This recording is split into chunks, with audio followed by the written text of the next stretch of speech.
在美参议院拦下600亿美元对乌援助，欧盟的500亿欧元援助案也引发成员国争吵后，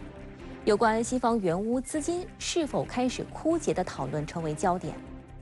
澳大利亚对话网站称，过去1周给人的感觉是乌克兰的命运好像主要由华盛顿和布鲁塞尔决定，而不是在战场上决定。分析认为，随着各方对俄乌冲突感到疲倦，美国国会和欧盟继续充当乌克兰提款机的前景正变得暗淡。德国基尔世界经济研究所的最新报告数据表示，今年8月至10月期间，美欧向乌克兰承诺的军事、经济、金融和人道主义援助，与去年同期相比下降近90%，达到了俄乌冲突爆发以来的最低点。美国有线电视新闻网称，凛冬来临，乌克兰的静态前线正在逐渐板结，一场批评甩锅游戏已经开始了。While Republicans in Congress are willing to give Putin the greatest gift he could hope for and abandon our global leadership, if Putin takes Ukraine, he won't stop there. 事实上，为了让美国国会通过包括对乌克兰援助在内的提案，拜登政府没少做工作。除了拜登本人，其政府高官连日来相继出面渲染假设俄罗斯在乌克兰获胜会引发的后果。美国保守派政治评论员、知名主持人塔克·卡尔森日前在社交媒体上爆料，拜登政府就乌克兰问题公开威胁美国人。在众议院一次机密简报中，防长奥斯汀告诉议员们，如果不为泽连斯基拨款，他们的叔叔、堂表兄弟和儿子将会派去与俄罗斯作战。卡尔森这条贴文引发大量网民讨论，包括美知名企业家马斯克。马斯克留言问道：“他真这么说了？”卡尔森回复称：“他真这么说了，已证实。”为了呼吁国会批准打钱，美国国务卿布林肯甚至不惜拿出了援乌资金肥水不流外人田的说辞。12月7号，布林肯与到访的英国外交大臣卡梅伦在联合记者会上说：“我们提供的安全援助90%花在了美国，花在了我们的制造商和制造业上，为美国人创造了更多就业岗位。”给我们的经济带来更多增长。要知道，华盛顿及其军工业之前一直被批是在发战争财。除了美国援助乌克兰的预算就要使用殆尽，对乌克兰来说，欧洲带来的也是坏消息。根据德国基尔世界经济研究所报告显示，鉴于美国进一步援助的不确定性，乌克兰只能希望欧盟最终通过其宣布的500亿欧元长期支持计划。但在欧盟，该计划的谈判也陷入了僵局。在美国舆论被认为呢是拜登当局的一个重要的挫败啊，因为欧洲方面现在也有微妙的变化。原来匈牙利的那个总理乌尔班他是反对援助乌克兰的，现在呢不是斯洛伐克又出来一个右翼政府嘛，他们也反对，又插出来一个巴以冲突嘛，这个对美国牵制是非常大的，所以呢就不可避免出现一个情况，对乌克兰的支持力度就有点下降。美欧内部是不是继续援助乌克兰都出现了变数。对于深度捆绑在2场冲突之中的美国来说，到底要优先军事援助谁，也确实是一件头疼的事。就以在乌克兰战场上消耗最大的美国炮弹来说，此前乌克兰最高拉达议员亚历山大·乌斯季诺夫在接受 CNN 采访时表示，乌军每天发射多达6000发炮弹，未来准备每天使用超过1万发炮弹。而据乌媒报道，此次乌克兰武装部队总司令扎卢日内在访美期间，就直接向美国防长奥斯汀提出要求，索要1700万枚炮弹和4000亿美元的装备以及物资，令奥斯汀也非常惊讶。而对于乌克兰和以色列都需要精确制导的炮弹，前美国海军陆战队上校、华盛顿战略与国际问题研究中心顾问马克·坎西安也指出，在城市战环境中，非制导炮弹对以色列的作用有限，他们更依赖精确制导的炮弹来打击特定目标。而乌克兰也需要更多这种先进武器，以打击前线后方的俄罗斯军事基地等目标。然而，目前无法在短时间内增加这些武器的生产量。坎西安表示，这可能需要从现有库存中调拨一部分炮弹。但即使美国不停止向乌克兰运送炮弹，运输速度也可能减慢。他们正在进行紧张的博弈，但我直觉是，不管怎么博弈吧，他们还是要维护整体西方的利益嘛。我还是觉得，就是美国从战略上讲，他不会放弃乌克兰，不允许乌克兰输，也就是美国这个体系不能输。俄罗斯对乌克兰的特别军事行动，面上是打乌克兰，实际上是打给美国看。如果美国输了，俄罗斯对美国的这个领导权威的挑战就成功了，这长期来讲对美国损害就大了。所以作为美国的当家人吧，拜登政府一定会支持，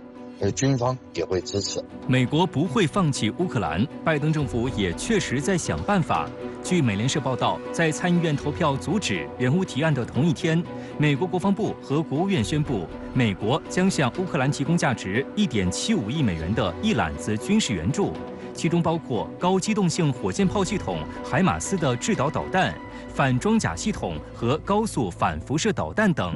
不过，报道也称，这批援助是很早以前国会批准的。美国国务卿布林肯当天在声明中称，这将是我们可以向乌克兰提供的最后一批援助之一。为了解决乌克兰武装部队的紧急作战需求，据路透社报道，美国和乌克兰政府代表当地时间6号还在华盛顿签署协议，加快武器联合生产和数据共享。重点领域包括防空系统、维修保养以及关键弹药的生产。但外界对此并不看好，因为以乌克兰目前的能力来看，无法与美国武器装备与弹药的生产体系相匹配。即便美国能够单方面为乌提供相应的资金、技术等等，但包括如何在乌克兰设厂、提供技术、培训技工，同时面对俄军的打击等等，都是问题。乌克兰现在呢，他又不进攻了。他就在防守呢消耗要小一点嘛，所以我估计未来的情况是这样嘛这个乌克兰如果不进攻，专门从事防御的话，那么这个局面应该还是僵下去的。我觉得他们原来的目标是希望整个北约支持乌克兰，让乌克兰击败俄军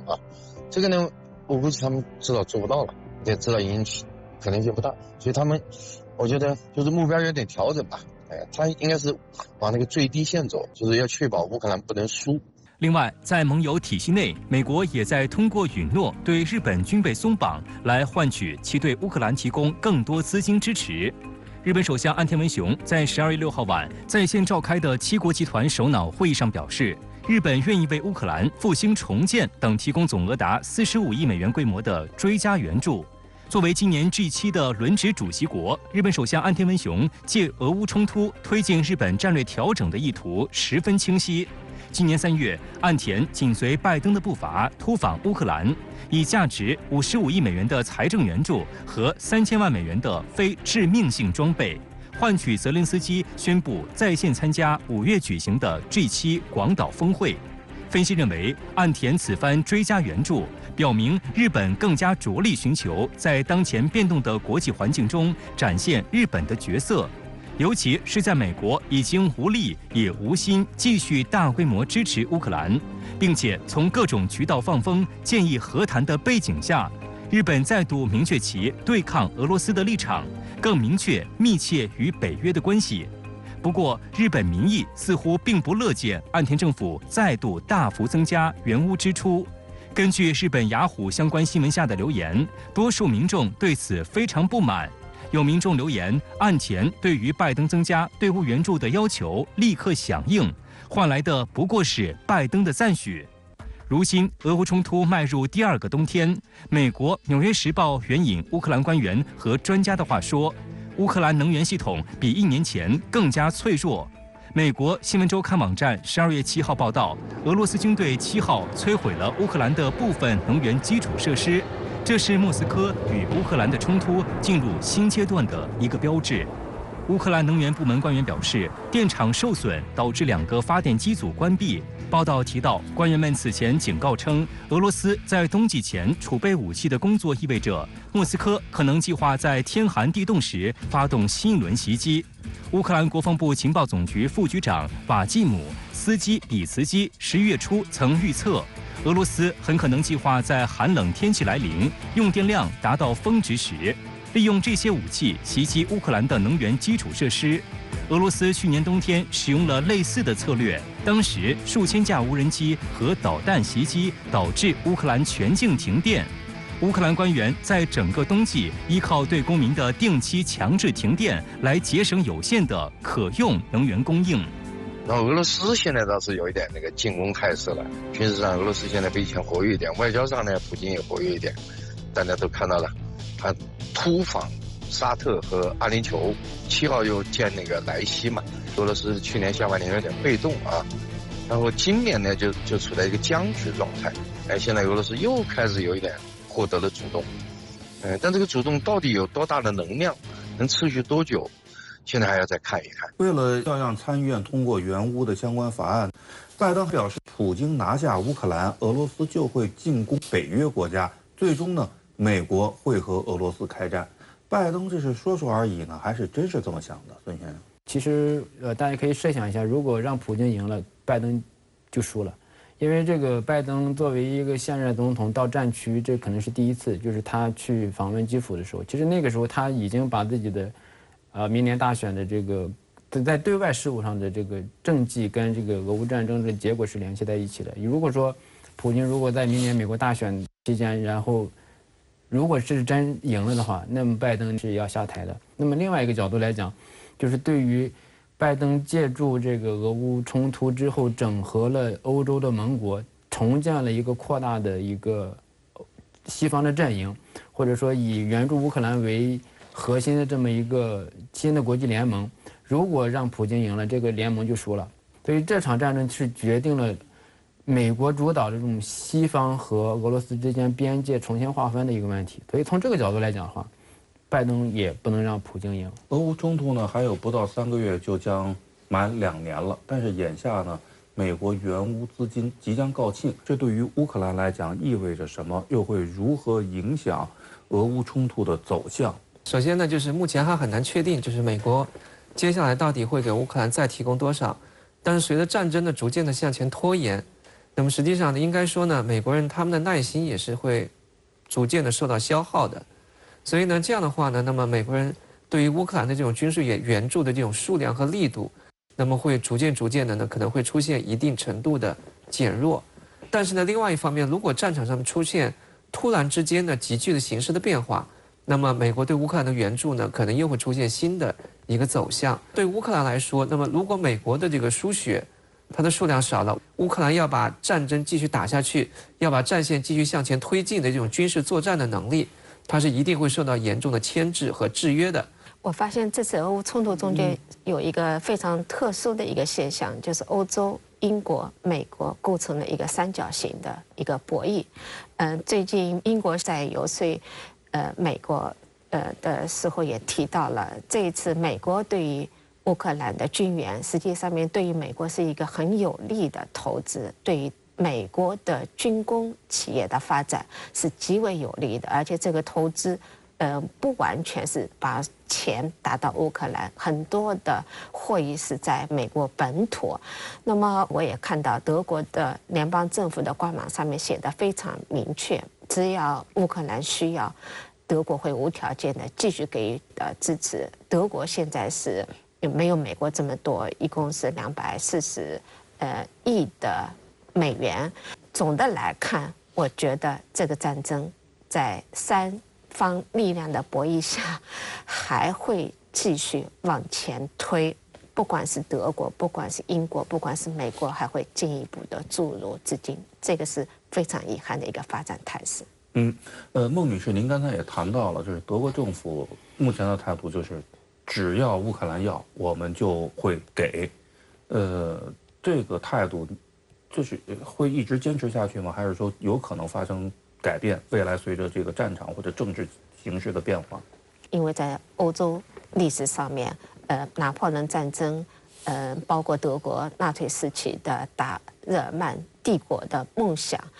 包括现在欧洲媒体中间、德国媒体中间所产生的打俄罗斯观，实际上面对于德国未来的欧洲格局的建构上面都产生了一定的隐患，就是历史记忆造成的一定隐患。所以现在德国的基本的原则是采用的是一个以战止战。就德国总理舒尔茨一直强调的，俄乌战争是否停、什么时候停，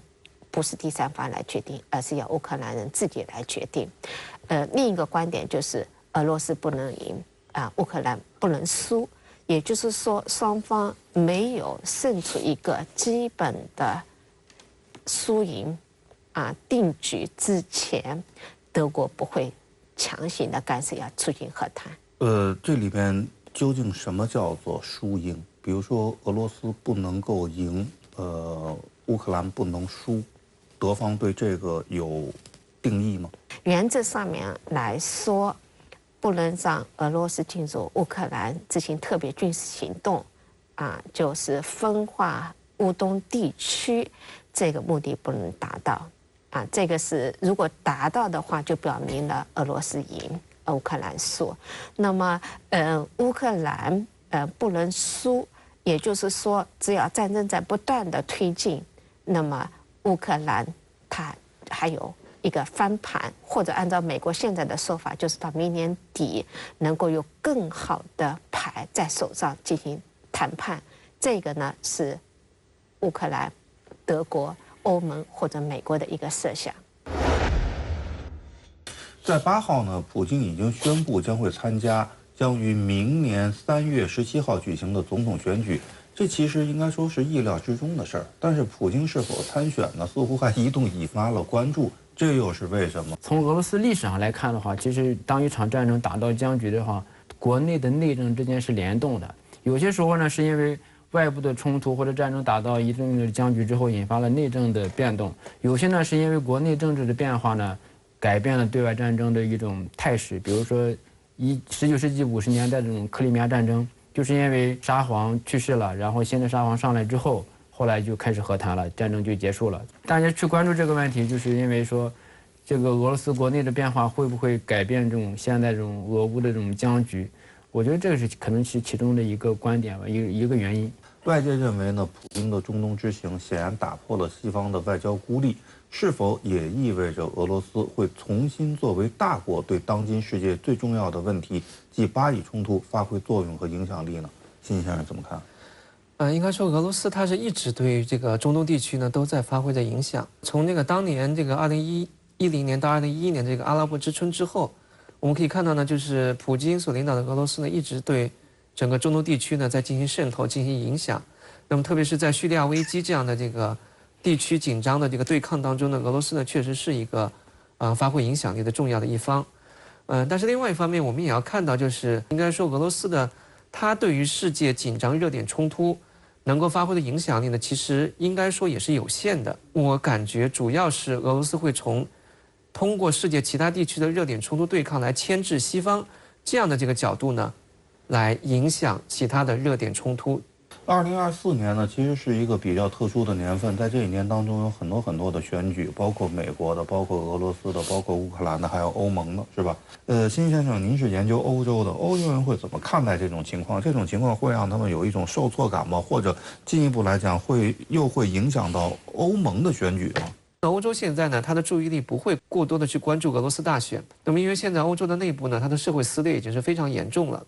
那么，这个民粹的力量呢，在主流政坛上面的影响力是越来越大，而这个建制派的传统的政治精英呢，又不甘心看到这种情况。所以呢，明年的这个大选呢，应该说呢，这个欧洲人他们会更多的关注内部的这个欧洲议会大选。美国的选举，就是目前来讲，特朗普恐怕是占了一点上风。假如说特朗普真的卷土重来，会对欧洲有多大的冲击？面对这种前景，欧洲人会怎么办？美国这2次的选举出现的政治领导人的特殊的一个特性，实际上面对于德国、对于欧洲冲击都是极大的。应该说，在默克尔时期，特朗普上台之后，德国是采取了坚决抵制的态度，包括欧盟也是这样。如果特朗普进一步获胜上台的话，坚持原有的既定的民族主义、极端主义的或者右翼政策的话，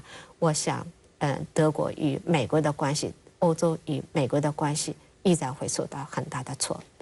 挫伤。我觉得就是欧洲的这个建制派的政治精英，特别是欧盟的这个决策层里边的很多这个政治精英呢，肯定是在做这个准备的，在暗中在料想，如果特朗普上台该怎么办？他们可能有人现在正在构思一些这个应对的方案，在欧洲也会有好戏可看的。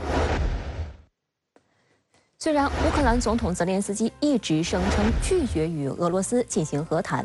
但随着战事陷入僵局，西方军援不力，乌内部分歧加剧，面对不断加码的西方促谈压力，基辅已不得不将和谈视为潜在的政治选项。美国驻北约代表日前在社交媒体 X 上发文称，北约正在加强与乌克兰的协调，为冲突寻找解决办法。有别于过去强调要保障乌克兰的主权和领土完整，这次北约的主要目标是努力保障基辅在谈判中处于有利地位。曾披露北溪天然气管道爆炸内情的美国著名调查记者西摩赫什日前更是援引一名匿名美军消息人士的话称，乌军总司令扎卢日内和俄军总参谋长格拉西莫夫已在秘密接触，讨论俄乌冲突停战事宜。俄罗斯总统新闻秘书佩斯科夫则表示，俄罗斯始终准备与乌克兰进行谈判，俄方更希望通过政治和外交手段解决问题。黎巴嫩广场电视台援引赫什的爆料称，一名参与和谈的美国官员表示，普京对此没有异议，而泽连斯基仍是一个变数。但泽连斯基被告知，无论有没有你，和谈都将会继续。据赫什所称，俄罗斯和乌克兰都认为战争的持续是不合逻辑的，普京将同意在和平谈判后结束军事行动。俄乌双方根据当前军队驻扎的地方划定边界。在可能达成的协议内容中，包括克里米亚和顿巴斯地区的安全问题，以及俄罗斯同意乌克兰加入北约，但前提是乌克兰境内只部署防御性武器，且不允许北约驻军。有军事专家认为，赫什口中的方案更多是权宜之计，因为它低于俄罗斯在特别军事行动后的3个目标。现在，如果允许乌克兰部分加入北约，非北约化目标不成立。另外，乌方还保有作战能力和作战部队，非军事化目标也不成立。同时，也低于乌克兰提出来的撤军赔偿条件。如果乌方加入北约，但不部署武器，相当于让乌克兰成为一只没有牙齿的老虎。目前看，乌方是否加入北约，以及是否部署针对俄罗斯的武器是关键。华东师范大学俄罗斯与欧亚研究院副院长、副研究员万青松分析认为，秘密和谈的可能不高，即便有，也未必就是从军方开始。职业军人之间的这种接触啊，更多还是相对比较专业化程度比较高的，更多的是讲求解决当下的这种实际的问题。俄乌从这个政治和外交层面来接触，我觉得当下这种可能性并不大。不仅仅是因为这2个国家已经是断交了，我觉得更在于当下可能对乌克兰来说，尤其是乌克兰的所谓政治家来说，这个和谈就等于这种投降。所以说暂时这样的前景实际上是很难看得到的。当下这种赞成和谈的这种比重，实际上是要比去年刚开战的时候是要低得多的。与此同时，多家媒体纷纷转载德国《图片报》的最新爆料称，美德2国正秘密酝酿一项计划，以劝说乌克兰与俄罗斯展开和谈。据一名德国政府消息人士说，虽然美国总统拜登和德国总理舒尔茨都不打算直接向乌克兰总统泽连斯基施压，但作为基辅最大的2个军事援助国，美德希望通过精心设定军事援助范围来推动乌俄谈判。具体来说，就是西方国家所提供武器的数量和质量，应确保乌克兰在无法完全解放其领土的情况下，能够守住前线，并拥有足够强大的谈判地位。该消息人士还称，按照美德的谋划，乌克兰领导人应主动向国民解释启动和谈的必要性。如果谈判不成，美德寻求的替代方案是至少确保前线的稳固，实现某种没有正式协议的冲突冻结。同时，美军参谋长联席会议主席布朗近日也表示，俄乌冲突并非只有借助军事手段才能终结，美国可以推动外交解决乌克兰与俄罗斯之间的冲突。不过，俄外长拉夫罗夫则指出，俄方没有看到乌克兰和西方国家有准备通过外交手段解决冲突的迹象。万青松认为，从去年3月俄乌在土耳其的和谈夭折就能发现，即便是俄乌达成了某种妥协和平的方案，如果没有西方的默认许可，这个和平方案也很难落实。未来俄乌和谈的关键还是要看俄美之间有没有可能达成某种意义上的共识，但目前看来不易。现在这个俄乌战场是处在一个僵局啊，实际上在这个僵局这个前提条件下，才是最近有这么多的舆论攻势吧，或者是在烘托下一个阶段的这样一种氛围吧。美德盟友之间是不是他们在放出这样的信息啊？实际上他是并没有公开表示要放弃这种既定的这个援乌抗俄的这种路线啊。但是这个冻结的冲突肯定是按照这个西方的条件，如果是按照这个西方的条件的话，我觉得俄罗斯他是无法接受的。值得注意的是，北约秘书长斯图尔滕贝格日前在接受德媒采访时表示，乌克兰前线最近基本没有变化，北约因为来自乌克兰的坏消息做好准备。战争本来就是不可预测的，但我们知道，我们越大力支持乌克兰，战争就结束得越快。此前，据英国《卫报》报道，北约前秘书长拉斯姆森在接受采访时提议，可以让乌克兰部分入约，即乌克兰未被俄罗斯占领的土地加入北约。俄罗斯政治评论员丹尼斯·巴图林认为，俄乌双方想要达成止战，至少还应满足3个重要先决条件。其一，西方需在自身政治经济利益和乌克兰国家利益之间找到最大公约数；其二，乌克兰当局需要得到民众的理解和授权；其三，俄美需要就战后的地缘政治安排达成妥协。就在斯图尔滕贝格表态的同一天，根据普京11月29号签署的命令，俄武装力量编制人数增加17万，达到132万。消息称，俄武装力量扩充军人人数的工作将分阶段进行。不过，俄国防部强调，俄罗斯没有大幅增加义务兵人数的计划，也没有开展动员的计划。值得指出的是，普京在签署命令时特别强调是应对美国和北约的攻击行动。不难看出，俄方此时扩军，增加70%的国防预算，这说明他的作战目标不光是乌克兰，而是乌克兰背后的美国和北约庞大的军事联盟。下一步，如果北约包括其他国家持续对俄施加压力，不排除普京有可能第3次下达扩军命令。我想这些都是非常重要的这样一种砝码。当然，这个也是向北约发出一个非常明确的信号：如果要这种所谓的军事升级冲突，那么俄罗斯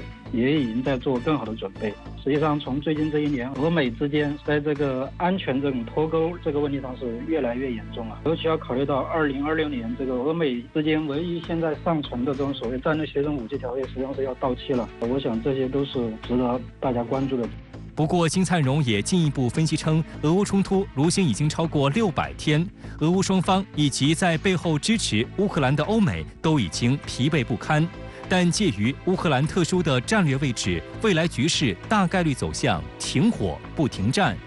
现在双方消耗的炮弹都很大，生产跟不上，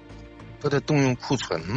那库存是很有限的呀。等到库存差不多了，我觉得他们停火的可能性很大。但是他不停战，因为